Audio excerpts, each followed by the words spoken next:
Hello everyone. आप सब कैसे हैं? मैं उम्मीद करता हूं कि बहुत अच्छे होंगे और अपनी पढ़ाई को बहुत अच्छे से कर रहे होंगे। मैं Akash Kumar Bhadana ICT virtual classroom में आपका बहुत बहुत स्वागत करता हूं मेरे प्यारे बच्चों। जैसा आपको पता है 11वीं क्लास है हमारी और इस 11वीं क्लास के अंतर्गत हम लोग देख रहे हैं भारतीय अर्थव्यवस्था।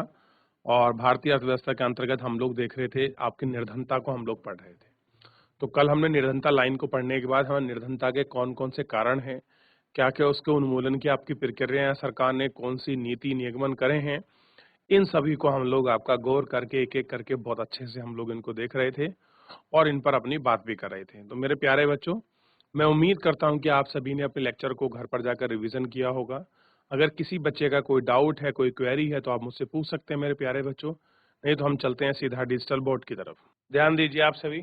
जैसा आपको पता है कि कल हम लोग आपका सबसे पहले हम लोग इनमें देखा और इनमें पढ़ा और यहाँ तक हम इन सारी चीज़ों को आपका बात भी कर पाए थे कि आपका निर्धनता रेखा की संख्या क्या है, कैसे हमने व्यक्ति गणना अनुपात विधि से हमने इसको ज्ञात किया था, कैसे हमारे टोटल नंबर में कितने लोग गरीब हैं और टोटल हमारे पॉपुलन के जो पॉपुलेशन है उसके अनुसार कितने गरीब हैं। इन सभी को हम लोग अपने इस लेक्चर के माध्यम से गौर करके एक एक करके बहुत अच्छे से हम लोग इन पर आपका देख पाए हैं और हम इन पर बात भी कर पाए हैं। क्लियर है मेरे प्यारे बच्चों? तो इतना तो हम इन सब चीज़ों को बहुत अच्छे से गौर करके आपका देख चुके हैं। तो फिलहाल हम इसमें आगे बढ़ेंगे और बहुत सारे ऐसे मुद्दे हैं और बहुत सारी चीज़ जिनको हम इसमें गौर कर आपका देखने वाले हैं। अब इसी में आप सबसे पहले देखिए, थोड़ा सा कह रहे हैं 4 बड़े आपका राज्यों में निर्धनता रेखा की आपकी संख्या 1973 से 2012 में आपका प्रतिशत के रूप में हमें दर्शाया गया है। तो आंध्र प्रदेश हो गया, बिहार हो गया, गुजरात, कर्नाटक, मध्य प्रदेश। इधर ये देखिए यहाँ तक आपका वेस्ट बंगाल तक। तो इसमें दिखाया गया है, ठीक, ये 2012 का लाइन है, ये वाला येलो वाला जो मैं आपको बता रहा हूँ इस तरह का, और ये आपका जो ब्लैक वाला है ये 1973-74 की। तो आप यहाँ गरीबी का कंपैरिजन बहुत आराम से कर सकते हो, ठीक, कि यहाँ कितने लेवल पर थी। अगर आप देखोगे तो अगर हम बात करें परसेंटेज में तो 1973 में आपका 49% कहाँ गरीबी थी? आंध्र प्रदेश में। लेकिन 2000 अगर हम लोग 11-12 करें तो ये मात्र कितना रह गई है? 9% रह गई है। तो एक बहुत बड़ा चेंज हमको देखने के लिए मिला है। उधर अगर आप दूसरा चेंज देखोगे तो सबसे अच्छा चेंज एक और है जिसका नाम है आपका तमिलनाडु। 1900 आपका 73-74 में कितना था? 55%। लेकिन 2011-12 में कितना बचा है? 11%। तो एक बहुत अच्छा डिजास्टर चेंज है, ठीक। अब वेस्ट बंगाल को देखिए, यहाँ कितना था? 63%। वर्तमान में कितना बचा है? 20%, यानी कि बहुत अच्छा चेंज है, ठीक। अब उधर अगर आप लोग दो राज्य अगर मैं और दूं और उनका आपस में कंपैरिजन करो, उन दोनों राज्यों का नाम है, सबसे पहले आप बात करिए उत्तर प्रदेश की। तो आप देखिए 57% उस टाइम गरीबी थी 73-74 में, वर्तमान में भी 29% बनी हुई है, यानी कि जितना बड़ा बदलाव हमको देखने को मिला था वो नहीं हुआ, आधी ही जनसंख्या घटा पाए। इधर देखिए आप मध्य प्रदेश में, यहाँ 62 थी, वर्तमान में 36 है। उड़ीसा में देखिए 66 है, आधा ही कम कर पाए, आपका कितना है? 33 है। यहाँ कितना था आपका? 53, ये कितना कर पाए? 32। तो आप इनमें देख सकते हैं कि कैसी अंतर इसमें दिखाई दिए। और आप गुजरात को देखिए, 48% था, कितना है बचा? 17%। कर्नाटक को देखिए 55 था, अब कितना बचा? 21%। तो आप इनको गौर करके देखिए कि 1973 से लेकर 2011-12 के बीच तक किन किन राज्यों ने अपने यहाँ निर्धनता उन्मूलन कार्यक्रम के तहत कितने लोगों को आपका गरीबी रेखा से नीचे रखा है। क्लियर है? या अभी कितने आपका प्रतिशत में रूप में लोग हैं। तो आप इसको इस माध्यम से देख सकते हैं, समझ सकते हैं, बात कर सकते हैं। देख लीजिए इसको, आपकी सारी चीजें बहुत अच्छे से क्लियर हो जाएंगी। हुआ बच्चों? देखा ऐसा क्या कारण रहा होगा कि इन राज्यों में से किसी राज्य की परफॉर्मेंस बहुत अच्छी है तो किसी की बहुत खराब? क्या वेरिएशन होगा बेसिकली।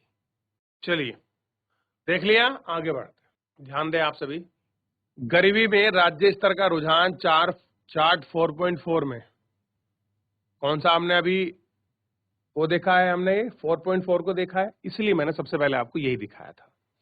ठीक, अब देखिए चार्ट में दो पंक्तियां बांटी गई हैं, एक में राष्ट्रीय गरीबी का संकेत करती है और पहली 2011-12 के दौरान गरीब स्तर का संकेत है। दूसरी पंक्ति आपका 1973-74 का मतलब है, यानी कि 1973-2012 के दौरान भारत में गरीबों का अनुपात 55 से 52 आ गया है। भारत में तमिलनाडु, बिहार, मध्य प्रदेश, पश्चिम बंगाल, उड़ीसा में गरीबों का एक बड़ा वर्ग इन 6 राज्यों में है। तो ये 6 ऐसे राज्य हैं जहां पर एक बहुत बड़ी आपके रूप में निर्धनता जनसंख्या आपका निवास करती है। क्या करती है? एक बहुत बड़े रूप में जो आपकी जनसंख्या है वो निवास करती है। कह रहे हैं कि 1973-2012 के दौरान कई भारतीय राज्यों ने काफी हद तक गरीबी के स्तर को कम कर दिया है। फिर भी 4 राज्यों में गरीबी का स्तर उड़ीसा, मध्य प्रदेश, बिहार, उत्तर प्रदेश में अभी भी राष्ट्रीय गरीबी के स्तर से ऊपर है। आंध्र प्रदेश, राजस्थान, पश्चिम बंगाल, तमिलनाडु में काफी बेहतर स्तर को कम किया है। वैसे राज्यों की तुलना में ये काफी कम है और अलग सक्षम है। कह रहे हैं कि निर्धनता क्यों है, कह रहे हैं आखिर में जो आपकी गरीबी है ये क्यों बनी हुई है और आपका निर्धनता क्यों है, थोड़ा इसको देखिए। समग्र निर्धनता व्यक्तिगत निर्धनता के योग है। निर्धनता की व्याख्या अर्थव्यवस्था में आपका पर्याप्त कारणों से भी हो सकती है। कह रहे हैं जो हमारे यहाँ आपकी गरीबी है, इसमें अगर आप देखोगे तो इसकी व्याख्या अर्थव्यवस्था में जो आपके व्याप्त समस्या हैं, उन समस्याओं के कारण ही क्या हो रहा है, हमारे यहाँ गरीबी है। तो सबसे पहले में उन समस्या को छांटना है जिनसे गरीबी है, फिर उनका निवारण करना है, फिर उनके लिए योजना बनानी है, फिर उनका मूल्यांकन करना है। और हम ये सारे चरण अगर बहुत अच्छे तरीके से कर पाए तो हम कह सकते हैं कि हमारे यहाँ से जो आपकी गरीबी है वो आपका कम हो सकती है। जैसे पहले देखिए, निम्न पूंजी निर्माण, आधारिक संरचना का अभाव, यानी कि जो बेसिक इंफ्रास्ट्रक्चर वगैरह है वो कम है। डिमांड का अभाव, लोगों में मांग है ही नहीं। जनसंख्या का दबाव, यानी कि पॉपुलेशन लगातार बढ़ रही है।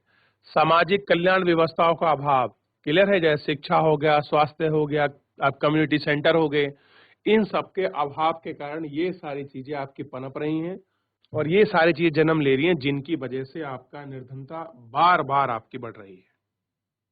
ठीक, आगे देखिए।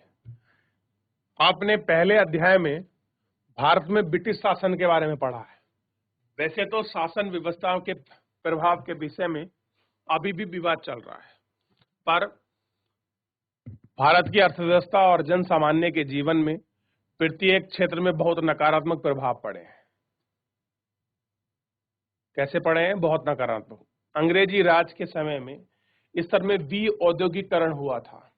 इंग्लैंड के लश्कर शायद निर्मित सूती कपड़े के आयात में काफी मात्रा में स्थानीय उत्पाद को विस्थापित कर दिया है और भारत कपड़े के स्थान पर सूती धागों का निर्यात कर रहा है। यानी कि पहले जहां भारत क्या करता था, आपके सूती कपड़ों का निर्यात कर रहा था, अब उसके स्थान पर क्या कर रहा है, सूती धागों का आपका निर्यात कर रहा है। अंग्रेजी राज के अवधि के दौरान 70% से अधिक भारतीय कृषि पर आश्रित हैं। आजादी के अवधि के दौरान भी लोग क्या थे, 70% लोग एग्रीकल्चर पर ही डिपेंडेंट थे, यानी कि जो कृषि है वही लोगों की मेन आजीविका का साधन बनी हुई थी। उस क्षेत्र में जीवन निर्वाह पर अन्य बातों की अपेक्षा में अधिक महत्व पड़ा। अंग्रेजी नीतियों के निर्णय ने करों में भार में बहुत अधिक कर दिया, जिससे व्यापारियों महाजन को आपके बड़े भूस्वामी भाग बनाने में सहायता मिली। ब्रिटिश राज ने भारत ने खाद्यान्नों की निर्यात आरंभ किया, जिसके परिणाम स्वरूप 1875 से लेकर 1900 की अवधि में अकालों के दौरान 2,60,000 लोगों की मृत्यु हो गई। आप देखिए कि इतने लोग ऐसे हैं जो 1875 से लेकर 1900 बीच के दौरान जो अवधि पड़ी है, इसमें इतने लोग आपके मारे गए थे। आप देखिए आज के समय में तो जो अकाल है वो नहीं पड़ते। हमारा मैनेजमेंट बहुत अच्छा है। एफसीआई के पास, फूड कॉर्पोरेशन जो इंडिया है, उसके पास खाद्यान्न की चीजें पर्याप्त हैं, लेकिन एक समय था जब ब्रिटिश लोग भारत में शासन किया करते थे तो बारिश ना होने की वजह से, बाढ़, भूकंप जैसी जो आपकी घटना आती थी, उनकी वजह से हमारे यहाँ फसल बहुत बर्बाद हो जाया करती थी। भारत में अंग्रेजी राज का मुख्य उद्देश्य तो यही था कि उन्हें भारत में निर्मित यानी कि जो निर्यात का बाजार मिले। अंग्रेज क्या चाहते थे? हमें भारत से क्या चाहिए? हमें भारत से केवल एक चीज चाहिए कि हमें क्या मिले, यहाँ से अपना निर्यात के लिए आपका बाजार जो चाहिए हमें वो मिल जाए। भारत अंग्रेजों के ऋण का भुगतान कर रहा था। अंग्रेजी आपके साम्राज्यवादी सेनाओं के लिए मानव शक्ति प्रदान करें। ब्रिटिश राज ने 1 करोड़ भारतीयों को निर्धन लूट लिया। हमारे प्राकृतिक संसाधनों को लूटा गया। लोगों को उद्योग दामों पर अपना उत्पादन अपने हाथों में बेचना पड़ा। हमारे खाद्यान्न को निर्भर होना पड़ा। कितने ही लोग अकाल व भूख के कारण आपका मर गए। कितने लोग क्या हो गया? अकाल और भूख के कारण क्या हो गया? आपका मर गए। 1857 और 58 में स्थानीय नेताओं को हटाने, किसानों पर भारी कर थोपने और अन्य आक्रोश ने सिपाहियों द्वारा अंग्रेजी शासन के खिलाफ विद्रोह कर दिया। अब देखिए, एक तो किसानों पर जो ये भारी भरकम जो आप कर थोप रहे थे, और इसी के खिलाफ कौन करा था? अंग्रेजों ने, जो सिपाही हैं उन्होंने भी आपका विद्रोह किया। क्यों किया होगा सिपाहियों ने विद्रोह? क्योंकि टैक्स तो किसानों का बढ़ रहा था। वो विद्रोह क्यों कर रहे थे? क्योंकि जितने भी आपके उस समय सैनिक थे वो सब आपके कहां से आते थे? कृषक परिवार से आते थे। ठीक। और कृषक परिवार के आने की वजह से उनकी भावनाएं आहत हुई और कहीं ना कहीं वो लोग भी आपका अपने परिवार से ही वो टैक्स ले रहे थे। वो खुद भी वो वसूली करने जाया करते थे अंग्रेज अधिकारियों के साथ। क्लियर है? तब ऐसी कंडीशन ही पनप रही थी। आज भी कृषि की, ग्रामीण कृषि जनता की आजीविका का मुख्य आधार है।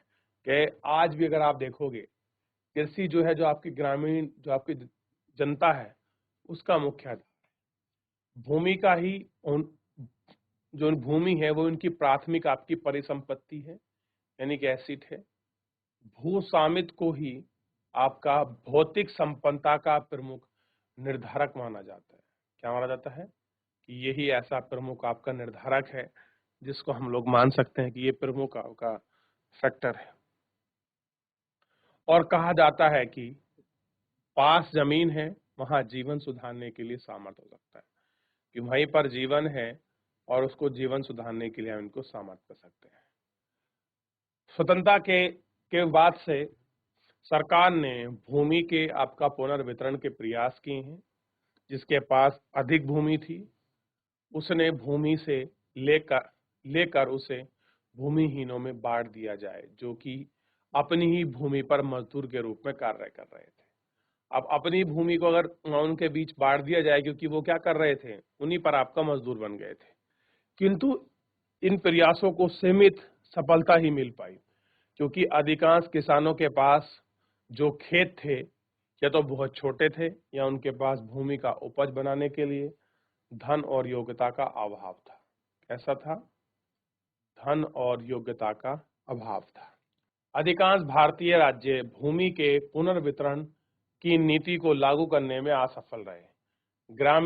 ग्रामीण भारत में बसे निर्धन अधिकांश बहुत छोटे ही किसान हैं। उनकी भूमि आमतौर पर कम उपज और वर्षा पर निर्भर होती थी। किस पर थी? कम उपज थी और डिपेंड किस पे थी? आपका वर्षा पर ही वो आपका डिपेंड रहती। उनकी आजीविका निर्वाह फसलों पर और कभी कभी पशुओं पर निर्भर होती थी। जनसंख्या की तीव्र वृद्धि और रोजगार के वैकल्पिक स्रोत के अभाव में कृषि के लिए प्रति व्यक्ति भूमि ही उपलब्ध धीरे धीरे घट रही थी, जिससे जोत का खंडन हो रहा था। इन्हें छोटी जोत की संख्या प्राप्त और परिवार में मूलभूत आवश्यकताएं आपका भी पूरी नहीं हो पाती थी। क्या था?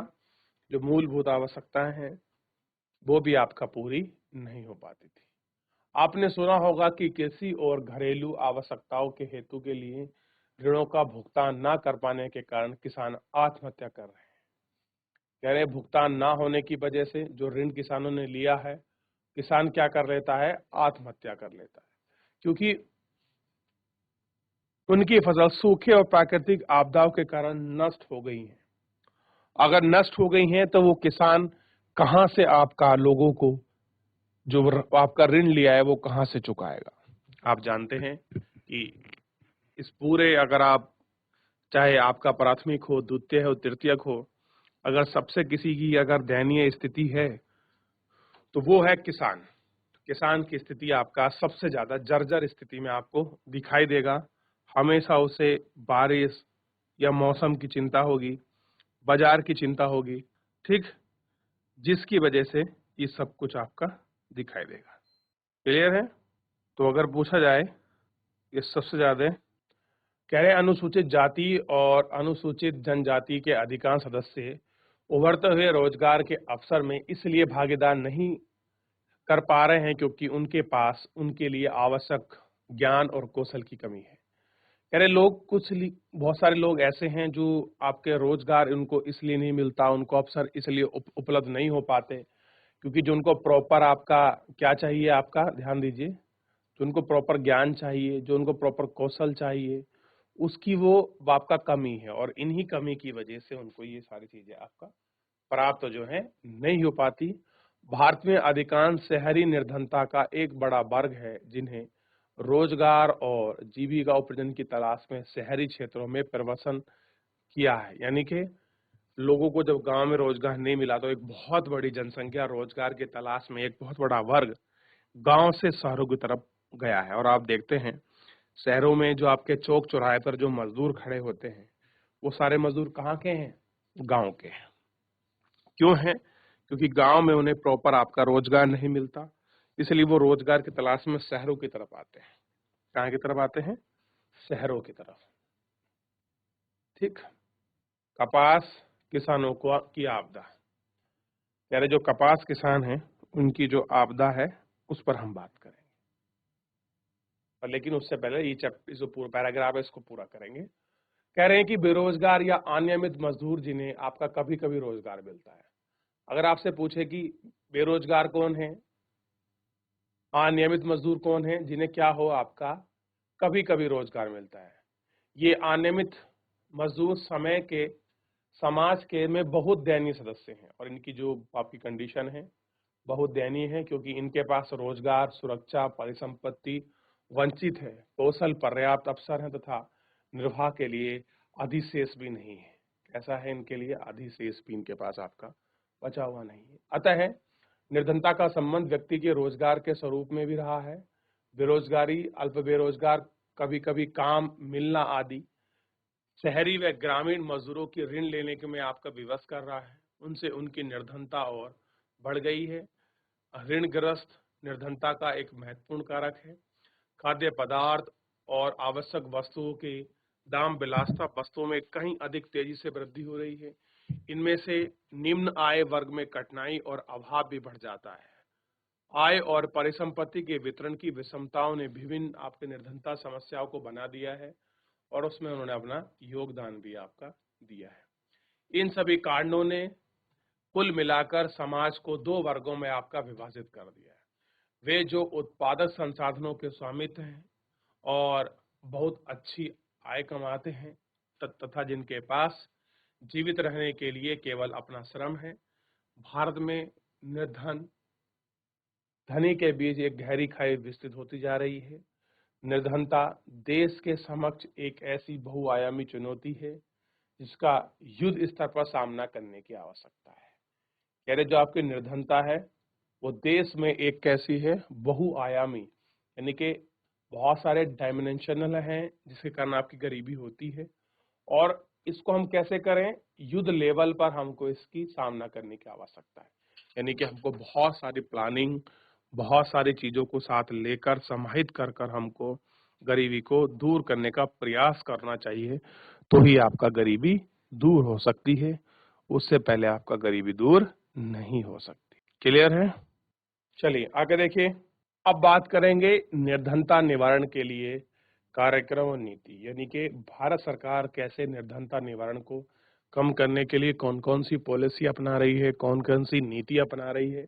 जिसके तहत हम कह सकते हैं कि भारत में जो आपकी निर्धनता है उसमें वो आपका कमी आएगी या अब आपकी निर्धनता कमी होगी। आइए हम लोग देखते हैं कैसे सरकार ने इसमें कौन कौन सी क्रियाविधि अपनाई हैं और किन पर काम किया है। कह रहे हैं कि निर्धनता निवारण के लिए नीतियां और कार्यक्रम।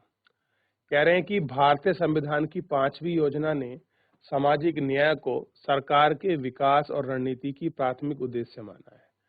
कह रहे जो संविधान है और उसकी जो पंचवर्षीय योजना है उसके न्याय ने विकास ने क्या किया है, इस रणनीति को प्राथमिक उद्देश्य माना है। कि हमारा प्राथमिक उद्देश्य क्या है कि हम लोग जो आपका सोशल जो आपका जस्टिस है ये हम लोग आपका रखेंगे, सामाजिक न्याय। चलिए आप लोग क्या करें, थोड़ा सा आप लोग घर से होमवर्क ले लीजिए। आज बहुत दिन हो गए आप लोगों को होमवर्क किए हुए। आपको सामाजिक न्याय के विषय में 100 शब्दों में लिखना है कि सोशल जस्टिस क्या होता है। क्लियर है बच्चों? चलिए ये आपके लिए होमवर्क है। तो आप सामाजिक न्याय के विषय में लिखेंगे 100 शब्दों में। आगे बढ़े। कह रहे हैं पहली पंचवर्षीय योजना 1951 और 52 में शुरू 1951 से लेकर 56 तक थी। इसके अनुसार वर्तमान परिस्थितियों में आर्थिक और सामाजिक परिवर्तन की अंतःप्रेरणा का उदय तो निर्धनता और आय, संपत्ति तथा अवसरों की असमानता से होता है। दूसरी योजना 1956 से लेकर 61 की भी कहा गया, जिसमें आर्थिक विकास के आधारित लाभ समाज के अपेक्षित कम भाग्यशाली वर्गों तक पहुंचना चाहिए। कह रहे हैं कि जब आपके सेकंड पंचवर्षीय योजना आपका शुरू हुई, इसमें क्या रखा गया कि जितने भी आर्थिक लोगों से जो आपके कमजोर हैं लोगों की भागीदारी हो और उसका जो प्रॉफिट है इकोनॉमिकल वो आपका सोशल आपका समाज के हर वर्ग है उस वर्ग तक पहुंचना चाहिए। सभी नीतियां विशेषज्ञ आपके दस्तावेज निर्धनता निवारण की दिशा में सरकार द्वारा अपनाई जाने वाली रणनीति की चर्चा थी। कैसी थी कि अपने रणनीति की क्या थी, चर्चा थी।